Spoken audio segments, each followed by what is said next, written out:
अस्सलाम वालेकुम, मेरा नाम एहसन है। उम्मीद है आप सब खैरियत से होंगे। आज की वीडियो के अंदर हम किसी भी प्रोग्रामिंग लैंग्वेज का जो सबसे इम्पोर्टेंट टॉपिक होता है उसको पढ़ने जा रहे हैं। आज की वीडियो के अंदर हम ऑपरेटर्स को पढ़ेंगे, तो चलिए जल्दी से शुरू करते हैं।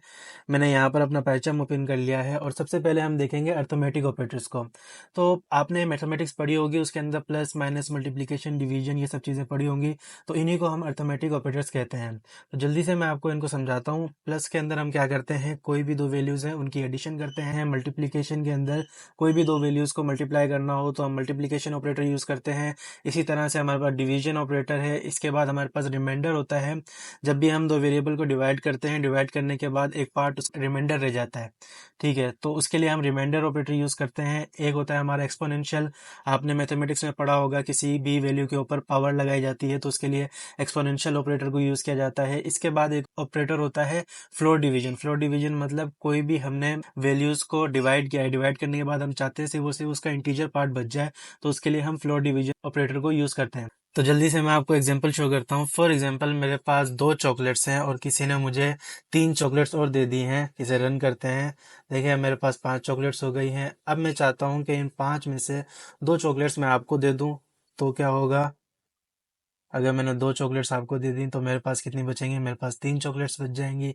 अब मैं चाहता हूँ कि उन तीन चॉकलेट्स को मैं मल्टीप्लाई कर दूँ दो से। अब क्या होगा?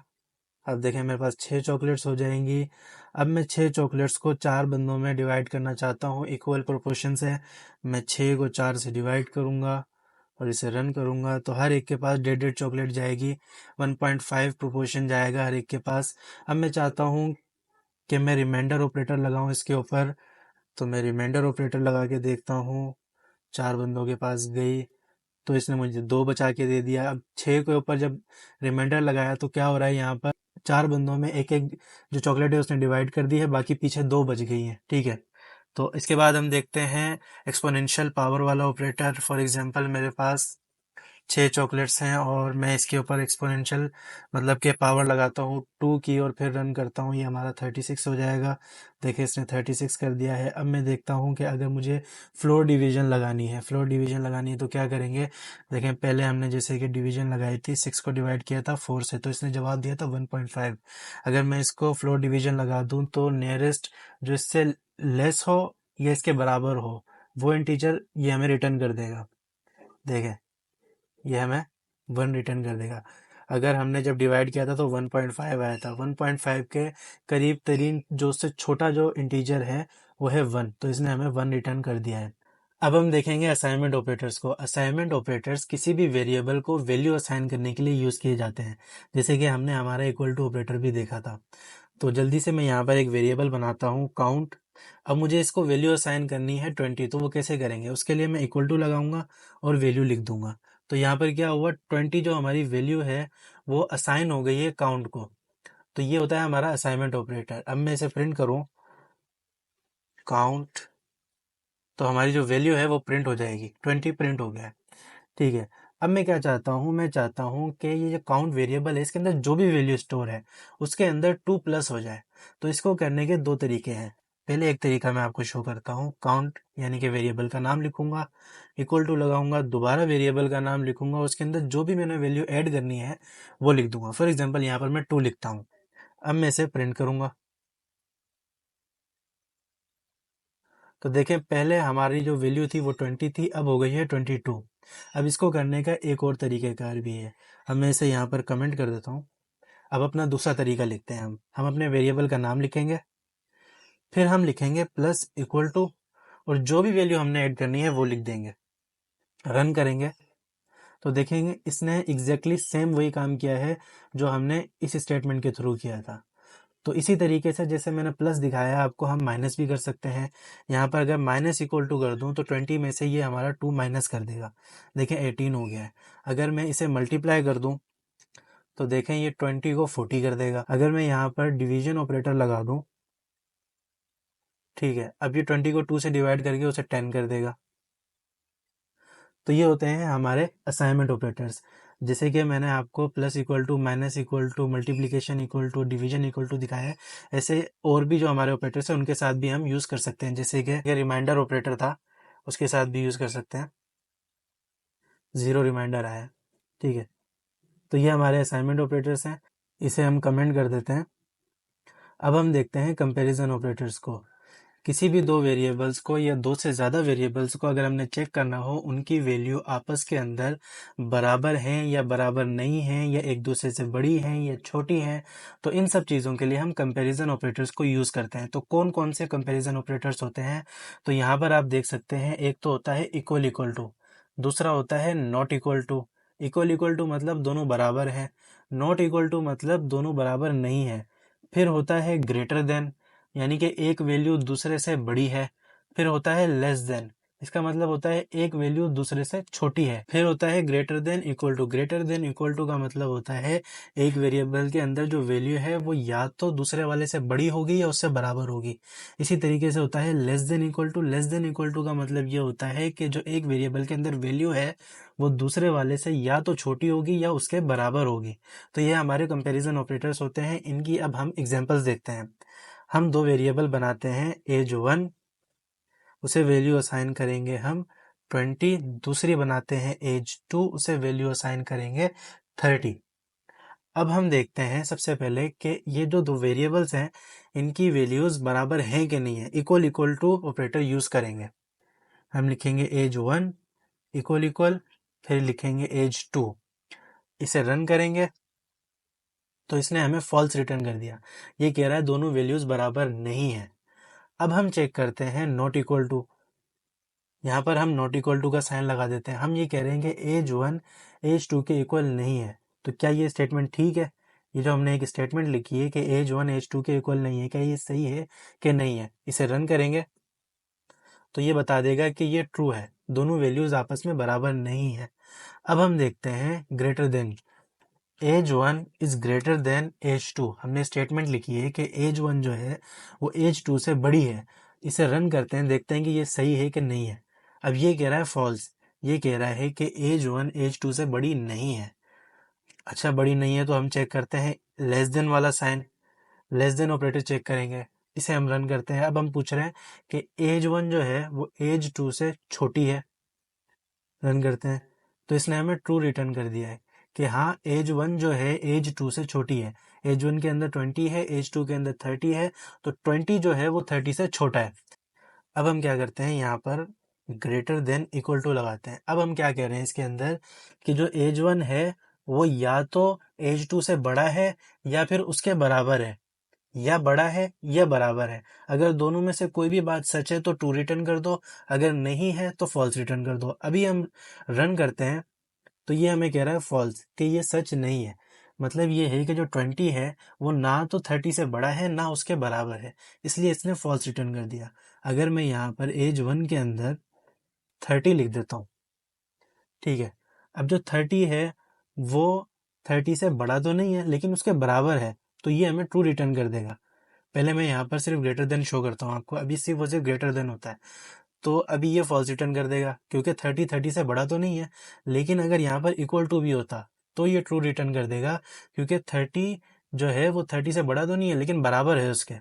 तो ये दोनों कंडीशंस यहाँ पर चेक कर रहा है, ठीक है। इसी तरीके से अगर यहाँ पर मैं वेरिएबल को पहले की तरह कर दूं और यहाँ पर अब मैं यूज़ करूँ less than equal to. Less than equal to अब क्या चेक कर रहा है ये कि ये जो एज 1 है यानी कि जो 20 है वो 30 से या तो छोटा है या 30 के बराबर है, ठीक है। अब इसे रन करते हैं तो ये कह रहा है ट्रू है ये स्टेटमेंट, आपका जो 20 है वो 30 से छोटा है। या तो वो छोटा होगा या बराबर होगा, दोनों में से एक भी कंडीशन हो गई मीट तो वो ट्रू रिटर्न कर देगा, अगर नहीं होगी तो फॉल्स रिटर्न कर देगा। फॉर एग्जाम्पल यहाँ मैं 40 लिख दूं। अब जो 40 है वो ना तो 30 से छोटा है ना उसके बराबर है, तो फॉल्स रिटर्न करेगा। रन करके देखते हैं तो देखें इसने हमें यहाँ पर फॉल्स रिटर्न कर दिया। तो ये होते हैं हमारे कंपैरिजन ऑपरेटर्स। इसे हम कमेंट कर देते हैं। अब हम देखते हैं लॉजिकल ऑपरेटर्स। लॉजिकल ऑपरेटर्स क्या होते हैं, जो हमारी कंडीशनल स्टेटमेंट्स होती हैं उन्हें कंबाइन करने के लिए हम लॉजिकल ऑपरेटर्स का यूज़ करते हैं। जैसे कि यहाँ पर हमने अपनी एक कंडीशनल स्टेटमेंट लिखी हुई है, age 1 is less than equal to age 2, तो ये हमारी एक कंडीशनल स्टेटमेंट है। अगर हम ऐसी 2-3 स्टेटमेंट्स को लिख दें, उन्हें कंबाइन करना चाहें, उनको कंबाइन करने के लिए हमें लॉजिकल ऑपरेटर्स का यूज़ करना पड़ेगा। अब मैं जल्दी से यहाँ पर कुछ वेरिएबल्स बना लेता हूँ, age 1 equal to 20, age 2 equal to 30। अब इन दो वेरिएबल्स को बनाने के बाद मैं यहाँ पर कुछ कंडीशनल स्टेटमेंट्स भी बनाता हूँ, जैसे कि age 1 equal to age 2, age 1 equal not equal to age 2। अब दोनों कंडीशनल स्टेटमेंट्स को मैं एक वेरिएबल के अंदर असाइन कर देता हूँ। कैसे करेंगे, मैं यहाँ पर लिखूंगा स्टेट 1 इक्वल टू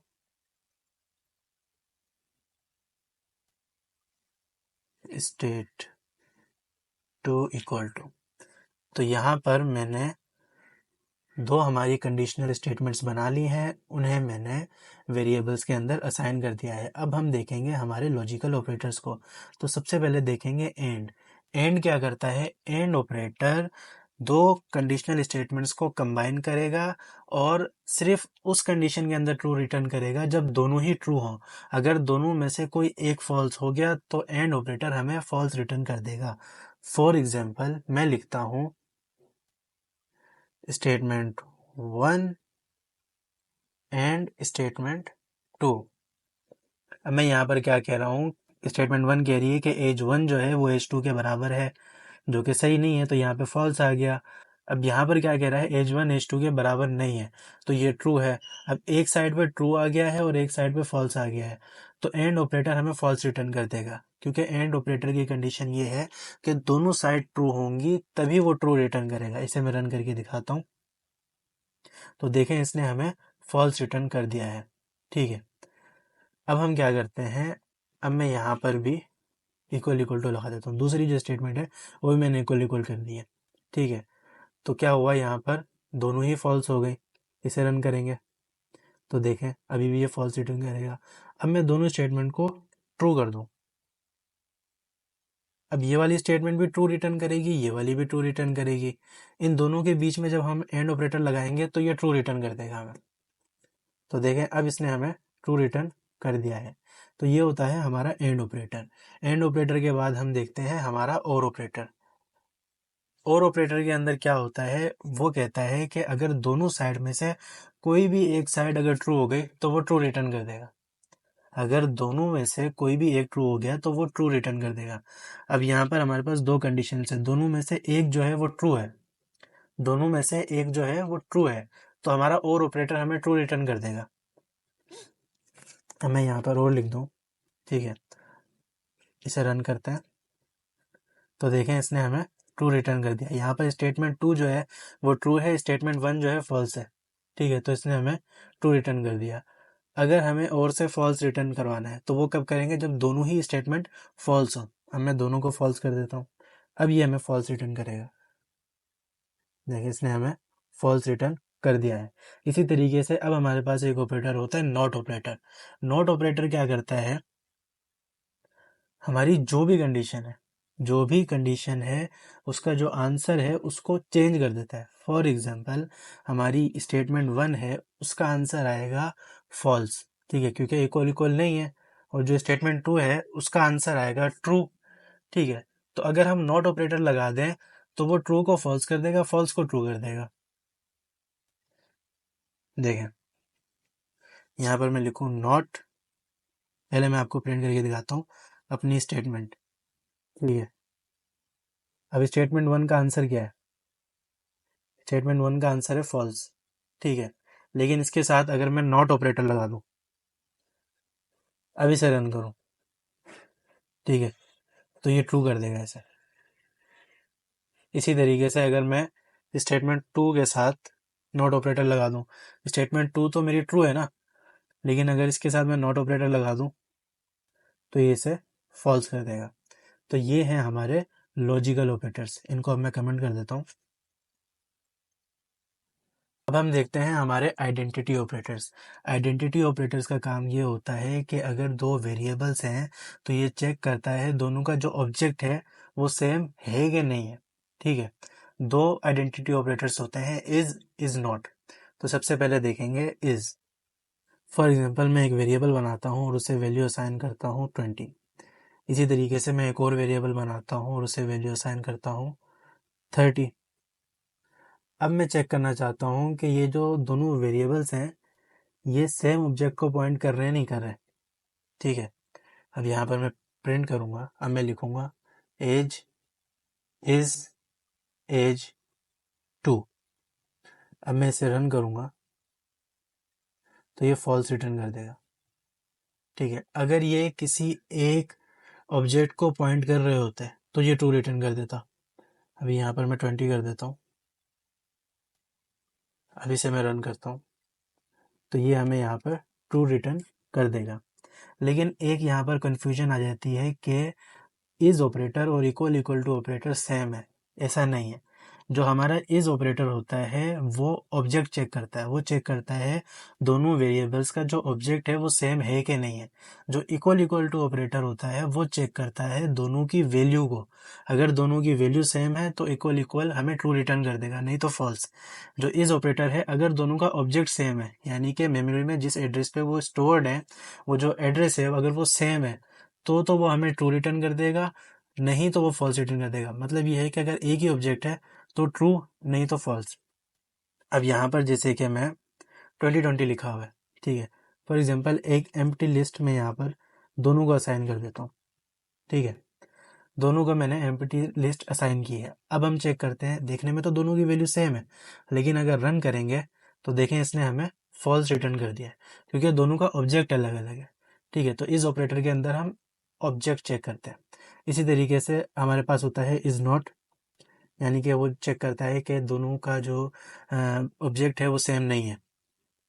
ये कह रहा है कि एज 1 जो है, हमारी जो एज है वो उसका ऑब्जेक्ट एज 2 के बराबर नहीं है। तो स्टेटमेंट में हमने ये लिखा है। इसे रन करेंगे तो जो कि बात बिल्कुल ट्रू है, तो इसने हमें ट्रू रिटर्न कर दिया है। तो ये थे हमारे आइडेंटिटी ऑपरेटर्स, इनको कमेंट कर देंगे।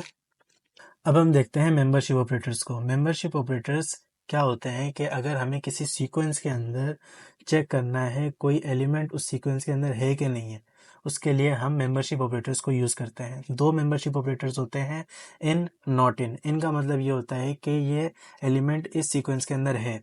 नॉट इन का मतलब ये होता है कि ये एलिमेंट इस सीक्वेंस के अंदर नहीं है। फॉर एग्जाम्पल मैं एक स्ट्रिंग बना लेता हूँ। ठीक है, ये एक स्ट्रिंग है। जैसा कि हमने पढ़ा था, स्ट्रिंग जो होता है वो सीक्वेंस ऑफ कैरेक्टर्स होता है। ठीक है, तो ये एक सीक्वेंस है। तो अब हमें चेक करना है, कि बी जो है, कैरेक्टर बी, वो इस सीक्वेंस के अंदर है कि नहीं है। हम कहते हैं कि बी इन ने। ठीक है, अब इसे रन करेंगे तो इसने हमें फॉल्स रिटर्न कर दिया क्योंकि बी तो है ही नहीं। अगर यहाँ पर हम ए लिख देते हैं और इसे रन करते हैं तो ये ट्रू रिटर्न कर देगा क्योंकि ए है हमारे पास। ठीक है, इसी तरीके से होता है हमारे पास नॉट इन, नॉट इन। ठीक है, ए नॉट इन। अब ये कह रहा है ए जो है इस स्ट्रिंग के अंदर नहीं है। इसे रन करेंगे तो ये फॉल्स रिटर्न कर देगा क्योंकि है। अगर बी को कर दें तो ये ट्रू रिटर्न कर देगा क्योंकि बी इस स्ट्रिंग के अंदर नहीं है। तो ये थे हमारे मेंबरशिप ऑपरेटर्स। आई होप कि आपको सारी की सारी टाइप्स समझ में आ गई होंगी। अगर कुछ भी समझ नहीं आया तो कमेंट में पूछ सकते हैं, मैं आपको जवाब लाजमी दूंगा।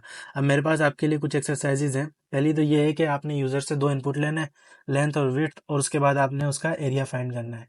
ठीक है, एरिया फाइंड करने के बाद आप जब प्रिंट करेंगे तो सिर्फ और सिर्फ वैल्यू प्रिंट नहीं करनी है, आपने वैल्यू के साथ साथ एक मैसेज भी प्रिंट करना है। तो एक एक्सरसाइज तो है ये। दूसरी एक्सरसाइज ये है कि आपने यूज़र से पूछनी है उसकी एज। एज पूछने के बाद आपने उसके ऊपर कंडीशनल स्टेटमेंट लगानी है कि वो एज 18 से प्लस है कि नहीं है। तो ये दो एक्सरसाइजेज हैं, इनको आपने सॉल्व करना है और सॉल्व करके इनका सॉल्यूशन आपने कमेंट में पोस्ट करना है। उम्मीद है आपको आज की वीडियो पसंद आई होगी। मिलते हैं नेक्स्ट वीडियो में। Thank you.